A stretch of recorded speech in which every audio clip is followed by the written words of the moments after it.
अखाड़ा में आप खबरों का सिलसिला आगे बढ़ाते हैं। बात कोलकाता कांड की करते हैं, जिस पर आज उच्च न्यायालय सुप्रीम कोर्ट में बड़ी सुनवाई हुई है। सुप्रीम कोर्ट ने इस मामले में स्वतः संज्ञान लिया, सुओ मोटो कॉग्निसेंस जिसे अंग्रेजी में कहते हैं। और आज इस मामले में सुनवाई के दौरान कोर्ट ने जो सख्त टिप्पणियां की, उसका जवाब कोर्ट में बंगाल सरकार के वकील को देते नहीं बना। कोलकाता कांड में आज भी आरजीकर अस्पताल के पूर्व प्रिंसिपल से सीबीआई पूछताछ कर रही है। इसके अलावा आरोपी संजय राय का पॉलीग्राफ टेस्ट होगा, इसके लिए कोर्ट ने सीबीआई को इजाजत दे दी है। और चौथा बड़ा अपडेट यह है कि कोलकाता पुलिस ने आज आरजीकर अस्पताल में भ्रष्टाचार मामले में प्रिंसिपल रहे संदीप घोष पर एफआईआर भी दर्ज कर ली।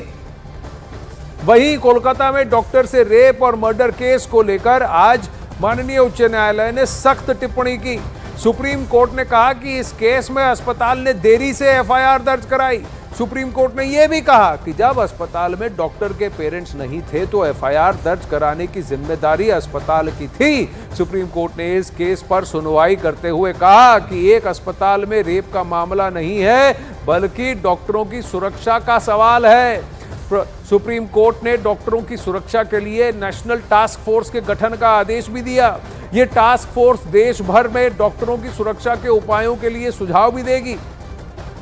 विक्रांत इस वक्त हमारे साथ जुड़ रहे हैं। विक्रांत, सख्त टिप्पणियां की गई। चीफ जस्टिस डीवाई चंद्रचूड़ की अगुवाई में यह बेंच बैठा था और इस बेंच ने कई सारी बातें बंगाल सरकार को खरी खोटी सुनाई है। देखिए बिल्कुल आनंद, सुप्रीम कोर्ट ने कई सख्त टिप्पणियां भी की और आमतौर पर आप जानते ही हैं कि अगर किसी मामले में हाई कोर्ट कोई कॉग्निजेंस ले लेता है तो आमतौर पर सुप्रीम कोर्ट उस पर कॉग्निजेंस नहीं लेता। लेकिन इस मामले में हाई कोर्ट ने सीबीआई जांच का आदेश भी दे दिया था, उसके बावजूद सुप्रीम कोर्ट ने कॉग्निजेंस लिया। ये दिखाता है कि सुप्रीम कोर्ट इस घटना को लेकर कितना गंभीर है। और अब सुप्रीम कोर्ट ने यह भी साफ कर दिया है कि ये सिर्फ एक अस्पताल के में एक डॉक्टर के साथ रेप या बलात्कार का मामला नहीं है। अब देश भर के अस्पतालों की पर नजर सुप्रीम कोर्ट की है। और कोर्ट का साफ ये कहना है कि जिस तरीके से हम देख रहे हैं कि देश भर में डॉक्टर प्रदर्शन कर रहे हैं, अब सुप्रीम कोर्ट ने ये साफ कर दिया है कि देश भर के जितने भी सरकारी डॉक्टर हैं, अस्पताल हैं, उन सबका डाटा इकट्ठा करवाया जा रहा है। क्या वहां पर सिक्योरिटी के इंतजाम है, किस तरीके के सीसीटीवी वहां पर लगे हुए हैं, यानी जो काम राज्य सरकारों को करना चाहिए, स्वतः करना चाहिए, वो अब सुप्रीम कोर्ट करवाने जा रहा है। एक और बात जो बहुत ही महत्वपूर्ण मुझे दिखाई दे रही है आज की सुनवाई के दौरान, कोर्ट ने साफ ये कहा कि जो प्रिंसिपल हैं उन पर कई सवाल कोर्ट ने उठाए। और कोर्ट ने ये भी कहा कि उन्होंने एफआईआर क्यों नहीं दर्ज करवाई, जबकि सबसे पहले जानने वाले घटना के बारे में, अपराध के बारे में जानने वाले वो थे। उन्होंने लड़की के परिजनों को, डॉक्टर के परिजनों को गलत जानकारी दी शुरुआत में कि सुसाइड का केस बताया। और जो एफआईआर उनकी तरफ से दर्ज होनी चाहिए थी वो लड़की के पिता ने बहुत बाद में दर्ज करवाई। तो कहीं ना कहीं वो निगाहों में है। और अगर सीबीआई ने अपनी स्टेटस रिपोर्ट, क्योंकि गुरुवार तक सीबीआई को अपनी स्टेटस रिपोर्ट देनी है, अगर जांच में कहीं ये पाया गया कि उन्होंने सबूत मिटाने में या अस्पताल प्रशासन की किसी तरह की भूमिका है, तो मुझे लगता है कि उन सब के लिए बेहद परेशानी खड़ी हो जाएगी। विक्रांत, इसमें जो आरजीकर के पूर्व प्रिंसिपल हैं उन पर भी सख्त टिप्पणी की गई है और एक नेशनल टास्क फोर्स के गठन की बात भी की है सुप्रीम कोर्ट ने।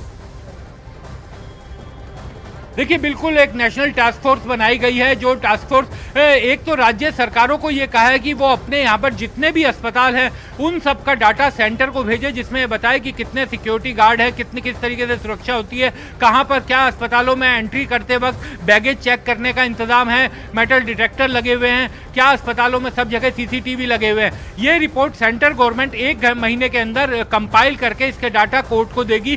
दूसरा, जो टास्क फोर्स बनाई गई है उस टास्क फोर्स में निजी अस्पतालों के डॉक्टर को भी शामिल किया गया है और सरकारी अस्पतालों के डॉक्टर को भी, और उसमें कैबिनेट सेक्रेटरी और होम सेक्रेटरी को भी एक्स ऑफिशियो मेंबर बनाया गया है। ये 3 हफ्ते में अपनी रिपोर्ट देगी, इंटरिम रिपोर्ट होगी और फाइनल रिपोर्ट, अंतिम रिपोर्ट 2 महीने के अंदर देगी।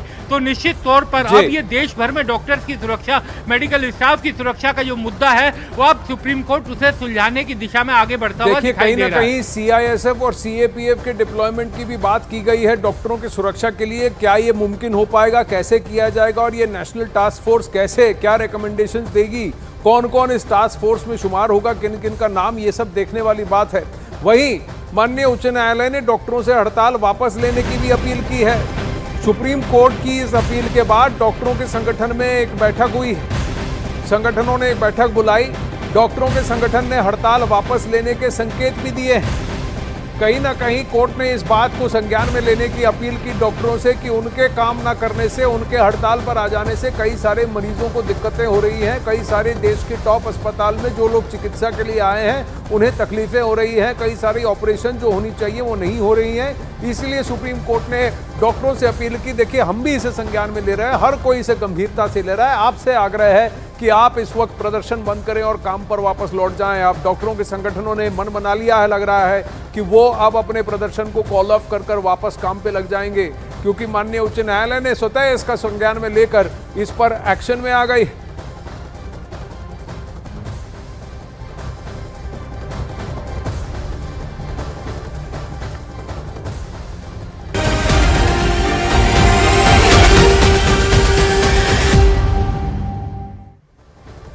अब बात करते हैं इस मामले में सीबीआई जांच की। सीबीआई जांच पर अब तक का अपडेट पहले देख लेते हैं। सबसे पहली बात कि सीबीआई की टीम आज आरोपी संजय राय का पॉलीग्राफ टेस्ट कराएगी।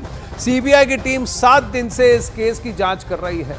सीबीआई की टीम आज भी पूर्व प्रिंसिपल संदीप घोष से भी पूछताछ कर रही है, जबकि सीबीआई की टीम ने अस्पताल का 10 से ज्यादा बार मुआयना भी कर लिया है। यही नहीं, वारदात वाली जगह की 2 बार 3D लेजर स्क्रीनिंग भी हुई। कल डॉक्टर बिटिया की माता पिता से सीबीआई ने बात की, जबकि डॉक्टर की डायरी के फटे पन्नों की तहकीकात तेज हो गई। उधर घटनास्थल पर 10 से ज्यादा लोगों के पैरों के निशान मिले हैं, जबकि डॉक्टर के साथ खाना खाने वाले डॉक्टरों की भूमिका की जांच भी की जा रही है। वहीं अस्पताल स्टाफ भी सीबीआई की जांच के दायरे में है। क्या चल रहा था इस अस्पताल के अंदर जिसकी वजह से ये कांड किया गया? क्या छुपाने की कोशिश की गई? किसको डराने की, धमकाने की कोशिश की गई? बहुत सारे प्रश्न हैं। वहीं कोलकाता रेप और मर्डर में आरजीकर मेडिकल कॉलेज के तत्कालीन प्रिंसिपल संदीप घोष से आज फिर सीबीआई पूछताछ कर रही है। संदीप घोष को सीबीआई ने पूछताछ के लिए सुबह बुलाया, जिसके बाद संदीप घोष सीबीआई ऑफिस पहुंचे और वहां पर उससे 5वें दिन भी फिलहाल पूछताछ जारी है। सोमवार को संदीप घोष से सीबीआई ने 13 घंटे पूछताछ की। उनसे 4 दिन से पूछताछ चल रही है। अब तक 53 घंटे पूछताछ हुई है। संदीप घोष सीबीआई की जांच की एक बहुत अहम कड़ी है। क्या अस्पताल में भ्रष्टाचार का एक बहुत बड़ा रैकेट चल रहा था, जिसको छुपाने की एक गहरी गंदी साजिश थी कि उस महिला डॉक्टर को मार दिया गया, उसका रेप करके, लोगों को डराने के लिए कि चुप रहो, कुछ ना कहो। बहुत सारे प्रश्न उठे। सीबीआई इस मामले में 2 एंगल से तफ्तीश कर रही है। एक रेप और हत्याकांड, दूसरा अस्पताल की भूमिका और अस्पताल से जुड़े हुए तमाम किरदार।